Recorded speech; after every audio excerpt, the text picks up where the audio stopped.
issued a tornado warning for southwestern Woodford County, northeastern Tazewell County, southeastern Peoria County, until 8:30 p.m.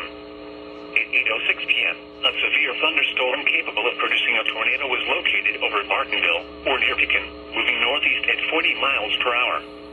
Expected hazards include tornado and golf ball-size hail. This is a radar-indicated threat. The following impacts are expected. Flying debris will be dangerous to those caught without shelter.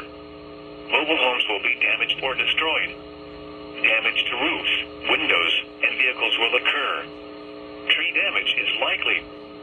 This dangerous storm will be near Peoria, Creve Coeur, West Peoria, and Marquette Heights around 8:15 p.m. Morton around 8:20 p.m. East Peoria around 8:25 p.m. Other locations in the path of this tornadic thunderstorm include Washington, Metamora, Germantown Hills, and Deer Creek. This includes the following highways: Interstate 155 between mile markers 29 and 31. Interstate 474 between mile markers 4 and 14. Interstate 74 between mile markers 91 and 113.